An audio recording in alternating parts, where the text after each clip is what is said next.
अस्सलाम वालेकुम नाजरीन। आज वैसे तो बहुत सारे मामलात पे बात हुई। आज मेरा ख्याल है कि रेगुलेटर के हवाले से वीडियो को जो है मैंने थोड़ा सा पैटर्न उस तरफ रखा है कि स्टेट बैंक ऑफ पाकिस्तान अपनी कमाई के लिए ब्रांचेस को रगड़ा लगाने का जो सिलसिला जारी रखता है, तो वो क्या एक मुनाफ़क़त की आला मिसाल नहीं है कि आपका चेक का ज़रिया सिर्फ़ और सिर्फ ब्रांचेज़ हैं। उन ब्रांचेज़ में आपकी जानिब से जो आपके ऑडिटर्स आते हैं या जो भी चेकिंग सुपरवाइज़र्स आते हैं, जिनको आपकी तरफ से असाइनमेंट मिला है, वो आते हैं, अपना काम करते हैं, जो भी उनके तरीक़ेकार होते हैं, और बैंकों पे मुख्तलिफ मदों में किसी न किसी जगह पर जाकर वो 25,000 रुपये से लेके और लाखों रुपए तक के जुर्माने लगा दिए जाते हैं। उन जुर्मानों की वजूहात क्या होती हैं कि जी आप यूटिलिटी बिल नहीं रहता है, आपके पास प्राइस बॉन्ड जो है वो शर्ट पीरियड का था, आपने ये प्राइस बॉन्ड मुझे दिया क्यों नहीं, आपके नोट जो हैं वो स्टेपल हुए हुए थे, आपके नोटों की पैकिंग सही नहीं थी, आपका एटीएम सही नहीं चल रहा था, या आपका जो स्टाफ है उसने नोटिस बोर्ड जो बैंक ब्रांचेस में लगे होते हैं उन पे जो स्टेट बैंक के सर्कुलर्स हैं या नोट हैं या जो भी अहकामात या हिदायत हैं वो आवेज़ा नहीं की गई, जबकि ब्रांच में जितनी जगह जितनी गुंजाइश होगी उस हिसाब से हर चीज़ लगाई जाती है और उसको अपनी मुनासिब वक्त के हिसाब से पूरी जो है वक्त दिया जाता है। लेकिन क्योंकि कुछ ना कुछ करना है और निकलना है, और निकल के यकीनन स्टेट बैंक का मफाद मद्देनज़र रखना है, क्योंकि स्टेट बैंक का मुलाजिम है, उसका मुनाफा अच्छा होगा तो हमारा अप्रेजल भी अच्छा होगा, बोनस भी अच्छा आएगा। सिर्फ ये मद्देनज़र रख के उस ब्रांच के साथ क्या होगा, उस ब्रांच के स्टाफ के साथ क्या होगा, वो ब्रांच पे इस पेनल्टी का जो है इम्पैक्ट क्या आएगा, ये सोचने समझने से गुरेज किया जाता है। अच्छा, अब बात यह है कि चले ये सारी बात तो हमने कर ली कि जो बुनियादी तौर पर एक प्रॉब्लम्स ब्रांचेस को हैं, लेकिन जो बैंक के अहम इंतज़ामी हलक़े हैं वो क्या बात करते हैं, वो हमारे लिए बड़ी अलार्मिंग सिचुएशन बनकर सामने आई है। और वो बात यह है कि जी बैंकिंग सेक्टर और स्टेट बैंक में ये सेटिंग बनी हुई है कि आप अपना मुनाफा कमाएं, आप अपनी जुर्माने करें, हम आपसे कोई रिलैक्सेशन नहीं लेंगे, लेकिन इसके एवज इंतज़ामी सतह से जो भी स्टाफ के लिए, ब्रांचेस के लिए जो इनिशिएट लिए जा रहे हैं, उन इनिशिएट्स पर आपकी जानिब से कोई कदगन नहीं लगाया जाएगा, कोई उंगली नहीं उठाई जाएगी, कोई हिदायत नहीं दी जाएगी, जैसा चल रहा है वैसे ही चलने दिया जाएगा। ये बात हमें बड़ी ख़तरनाक लगी, और इस तनाजुर में भी हमें ये बात बड़ी हैरानकुन लगी कि अगर देखा जाए तो पाकिस्तान बैंकिंग सेक्टर के जो बैंक्स हैं वो गवर्नमेंट लेवल पे कितने हैं, गवर्नमेंट के पास कितने हैं। नेशनल बैंक का कुछ हिस्सा, bank of Punjab, bank of Khyber, Sindh bank और ZTBL, ये बड़े बैंकों में हम इनको शुमार करते हैं, ठीक है।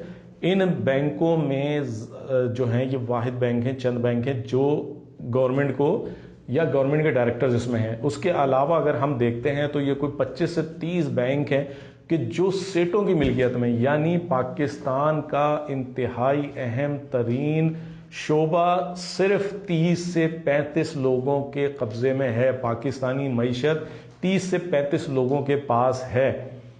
ये इमेजिन करना कितना खौफनाक है कि ये लोग इतना कमा रहे हैं, अरबों रुपए की इनकम है, उस अरबों रुपए की इनकम में 98% जो है ये लोग अपने घरों पे लेके जाते हैं। यानी अगर इनकी कमाई का अंदाज़ा किया जाए तो कम से कम 10 से 15 लाख रुपए डेली प्रॉफिट की मद में इनकी जेब में जा रहा है, जबकि इनके जो अदर बिजनेसेस हैं वो सब इसके अलावा है। और याद रहे कि हमने इससे पहले भी ये चीज़ हाईलाइट की थी कि बिलखुसूस बड़े बैंकों की मैं बात कर रहा हूँ, नाम लेने की मुझे ज़रूरत नहीं है। बैंकर मुझसे ज़्यादा अक्लमंद हैं, मुझसे ज़्यादा शऊर रखते हैं, मुझसे ज़्यादा नो हाउ रखते हैं, उन्हें सब पता है किस बैंक की बात कर रहा हूँ कि 98% शेयर किसी एक इदारे के, किसी एक शख्स के पास या एक ख़ानदान के पास नहीं हो सकते। पाकिस्तान का कानून कहता है, लेकिन हमारी हुकूमत की बेहिसी, हमारी वजारत की बेहिसी, हमारे स्टेट बैंक की बेहिसी कि 98% शेयर उनके पास हैं। वो कौन लोग हैं आप बहुत अच्छी तरह जानते हैं, वो छोटा नाम नहीं है। 14 अरब रुपए से लेकर 20 अरब रुपए का प्रॉफिट कमा रहे हैं। 3-3 बंदे उन्होंने अपनी फैमिली के रखे में, आधे डायरेक्टर्स उनकी फैमिली से रिलेट करते हैं। मुझे पता है उनकी इनकम का क्या तनासुब होगा। जिसकी इनकम का तनासुब होगा वो अपनी इनकम को देखेगा या स्टाफ को देखेगा, स्टाफ की हालत हजार को बेहतर बनाएगा या अपना काम करेगा। उनकी एसेट्स वैल्यू क्या हो चुकी है, उन्होंने बैंक किन हालों में लिया, किस तरह लिया, किस सियासी पोजीशन का फायदा उठाते हुए लिया है, ये बात किसी से ढकी छुपी नहीं है। ये तो हम करते हैं बड़े बैंकों की बात। अब आप छोटे बैंकों में आ जाएं, सब इंडस्ट्रियलिस्ट हैं, सब ट्रेडर्स हैं। ये कहां पैसा आ रहा है, कहां पैसा लग रहा है, उनको इन छोटे स्टाफ, इन ब्रांचेस से, इन आवाम से क्या दिलचस्पी होगी। उन्होंने अपने बंदे लगा दिए मैनेजमेंट के पास, ठीक है जी आपने ये चलाना है, हमें इतना प्रॉफिट तो चाहिए, चाहे आप स्टाफ को मार के निकालो, चाहे प्यार से निकालो, चाहे कोई भी स्टेप लो, आपको करना है। और वही इंतजामी एग्जीक्यूटिव्स जिनकी तनख्वाहें, आप नीचे अगर एक टेलर की तनख्वाह देखते हैं तो 25,000 रुपये, और ऊपर अगर प्रेसिडेंट की तनख्वाह देखते हैं तो कैन यू बिलीव इट कि कम से कम 50 लाख पे इस वक्त एक प्रेसिडेंट बैठा है मंथली, जिसकी 50 लाख रुपए तनख्वाह है मंथली, जिसका टैक्स बैंक पे कर रहा है, जिसको गाड़ियां बैंक ने दी हुई हैं, जिसका किचन बैंक से चल रहा है, जिसका घर का जनरेटर बैंक से चल रहा है। आपको अपनी जेब से जा ही कुछ नहीं रहा, तो आप क्यों सोचोगे छोटे स्टाफ की? छोटे स्टाफ का क्या हालत है, छोटे स्टाफ किस तरह मर रहे हैं, उनका किस तरह से उनका कैरियर ब्लॉक कर दिया गया है, किस तरह से जो मिडिल मैनेजमेंट के लोग हैं वो लॉबीज बनाकर अपनी लॉबीज, पूरी लॉबीज इधर से उधर चली जाती हैं, बैंकों के स्ट्रक्चर मिल जाते हैं। एक बैंक बैठता है, दूसरा बैंक खड़ा होता है, दूसरा बैंक बैठता है, तीसरा बैंक खड़ा होता है। ये एक घन चक्कर हमारे यहाँ चल रहा है और इसकी सरपरस्ती मैनेजमेंट लेवल पर की जा रही है और इसको पूरी सरपरस्ती स्टेट बैंक ऑफ पाकिस्तान दे रहा है। अगर मैं गलत हूं तो मुझे चैलेंज करें, मैं इस चैलेंज का जवाब दूंगा, मेरे पास तमाम प्रूफ्स हैं।